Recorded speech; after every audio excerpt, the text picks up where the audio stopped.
Hey Dark Rifles. Hey, this is where it starts getting really cool. What I want to talk to you today about is enemy weakness. I want to give you the key of where you can start hunting to find it. All right? And then, because we typically always hunt to attack through weakness to get to the enemy's critical vulnerability. So to do that, I got to introduce you to a couple concepts. So we're going to talk about lines of war, Russian slashing attacks, and joints. Okay, so let's get right to it. So lines of war, other than sounding really cool, there's two of them, right? So you've got, I hope you can see this here. So you'll typically have lines of width and lines of length. Okay, these are lines of war, lines of width and lines of length. Lines of width are planning lines, right? They are placed in width in order to help plan the operation, to phase it out, to help us with transitions. It's how we move from our attack position into our objective. So these are lines of width.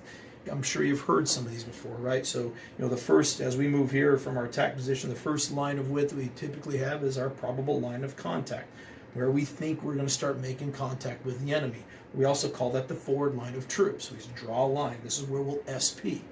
Also where you usually transition from a traveling to a bounding overwatch, because now contact is expected.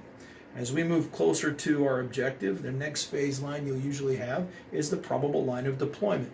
Okay, this is where we usually deploy from our moving formations into our assault formations, and we move into our support by fire and our assault, our attack by fires, and those kinds of things.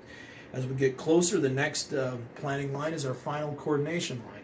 This is where we coordinate direct fires onto the objective.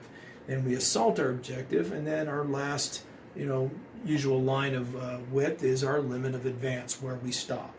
Okay, so lines of width, planning lines. The next line is lines of length. There's two of those. You have boundaries, and then you have lines of operations.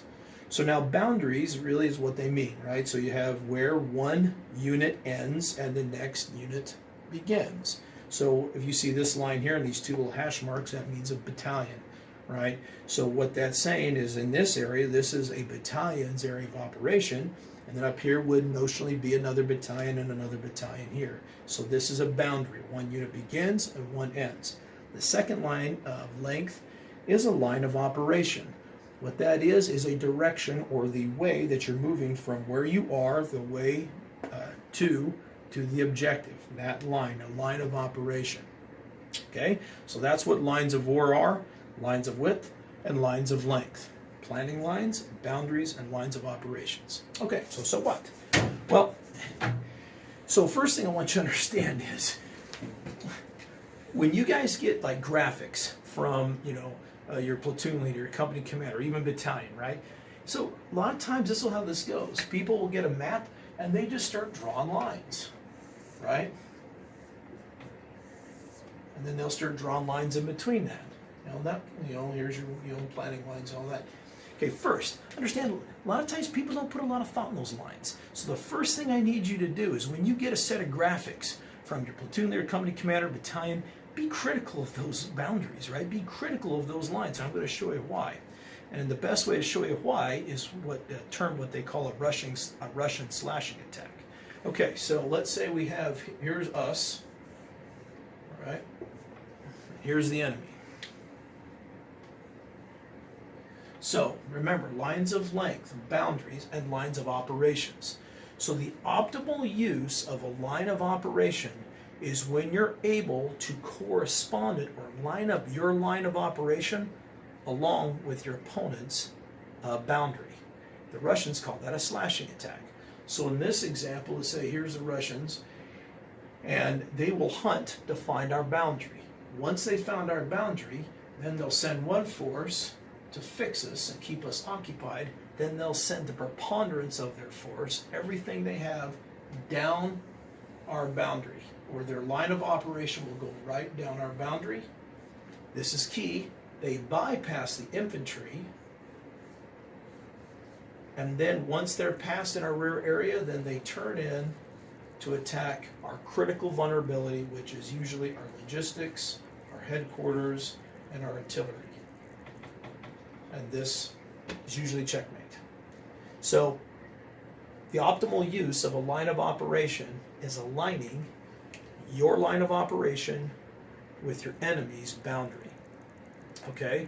So that's why it's really key for each of you to get it, that when you have a set of graphics, where you put your boundaries, where you array where your unit ends, and then your adjacent unit begins, that becomes a joint, right? A joint. And that's what we always look to attack, because just like the human body in war, joints are typically the weakest, right? I mean, think of jiu-jitsu, right?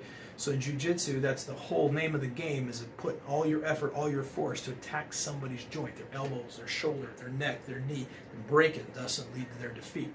So we do the same thing. We always hunt to find where the joint, where two units will always link up. And that's where people will typically be weak. Now, a key blunder people usually make is when they start setting their graphics, one, they really don't pay attention to it. They just take it for granted that their higher headquarters knew what they were doing. I'm telling you, a lot of times it's just a planner who's in a rush and he's throwing lines on a map. They don't understand the importance of lines of war, width and length, okay? So, first, be critical. Second, when you start putting your boundaries, make sure you don't do it like on a high-speed avenue approach, like a road. Because when you do that, and you have a road, say this was a road right here, and the enemy comes down it, and you have two units, who shoots at them? Who's got them? They do. They have them. Okay? So, that's the thing. So, when we go hunt for enemy weaknesses, what our first thing we need to be looking for is looking for the boundary. Because if we can find the boundary, we know that's usually their weakest point. And also for us, we need to remember that where our weakest point is where first platoon meets up with second platoon, where Alpha company meets up with Bravo company, and where third battalion will meet up with our sister battalions. Okay? Okay, so with that, you understand what slashing attacks are and what joints are. And as we start hunting, we're always hunting to find our enemy's boundaries, because that's what we're going to try to attack, to attack through their right down their boundary, right past them to get to their critical vulnerability, which is almost always our enemy's logistics, their headquarters, and their artillery. And with that, now you understand lines of war. Hunt, race, kill.